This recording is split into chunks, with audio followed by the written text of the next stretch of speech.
जैसा कि आतिशी जी ने बताया कि लगभग 4 साल पहले 16 मार्च 2022 को आम आदमी पार्टी की सरकार बनी। ओथ सेरेमनी 16 मार्च को हुई। तो हमने जो गारंटियां दी थी वो गारंटियों को पूरा करना शुरू किया। सबसे पहले हमने बिजली की गारंटी पूरी की। 300 यूनिट पर मंथ, 2 महीने का हमारा सर्कल है। 2 महीने का साइकिल है तो 600 यूनिट पर मंथ माफ है, फ्री बिजली मिलती है। इसमें 90% पंजाब के घरों को बिजली का बिल 0 आता है।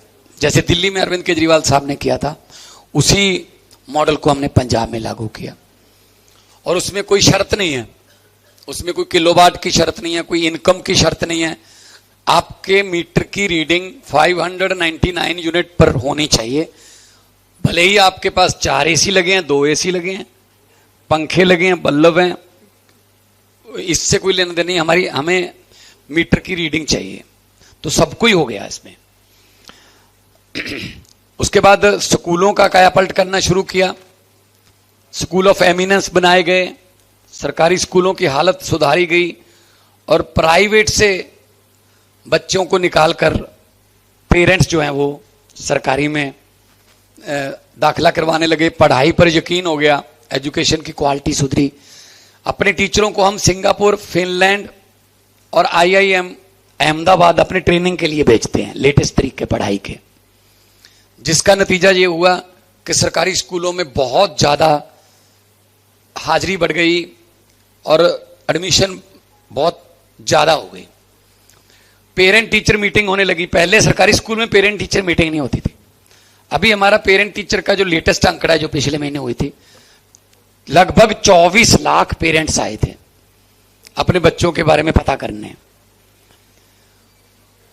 उसके बाद हेल्थ पे हमने वादा किया था, क्योंकि आम आदमी पार्टी का, अरविंद केजरीवाल का जब पार्टी बनाई थी, यही एक मिशन था कि हेल्थ और एजुकेशन को प्रायोरिटी पे रखना है। दिल्ली में भी ऐसे हुआ। आम आदमी क्लिनिक थे, दिल्ली में उनको मोहल्ला क्लिनिक बोलते हैं, पंजाब में हम उनको आम आदमी क्लिनिक बोलते हैं। 881 आम आदमी क्लिनिक अभी चल रहे हैं, 150 ऑलरेडी है, यानी कि 1000 आम आदमी क्लिनिक पंजाब में हो गया। अभी तक OPD उसकी लगभग 4 करोड़ से ज्यादा है। आबादी 3 करोड़ है, लेकिन कई बार वो बंदा 2 बार भी आ सकता है, 3 बार भी आ गया होगा शायद। तो ऐसे एवरेज करके अगर टोटल करें तो 4 करोड़ से ऊपर OPD है। बहुत कामयाब है। उसमें बहुत से टेस्ट फ्री हैं, लगभग सारी दवाइयां फ्री मिलती हैं। उसके बाद फिर आगे अगर भगवान ना करे, वाहिगुरु ना करे, कोई बड़ी बीमारी होती है तो उसके लिए बीमारी अगर हो गई, कैंसर है, कोई हार्ट की इशू आ गया, या किडनी का कोई डायलिसिस का, या किडनी ट्रांसप्लांट का, या कोई ऐसे इशू आ गए, तो घर बर्बाद होते हुए मैंने देखे हैं। या तो कर्जा लेना पड़ेगा इलाज के लिए, इलाज इतना महंगा है, पत्नी के जेवरात गिरवी रखने पड़ेंगे, या जमीन गिरवी रखनी पड़ेगी, जो भी है आपके पास वो गिरवी रखना पड़ेगा। और ये पता नहीं है कि वो बंदा बचे ना बचे। ना बचा तो जो बच गए वो भी मारे जाते हैं तब तक। या तो फिर ऐसा होता था, या ऐसा होता था कि वो परिवार के मेंबर ही ये फैसला कर लेते थे कि इलाज नहीं करवाएंगे, इलाज करवाया तो हम मारे जाएंगे।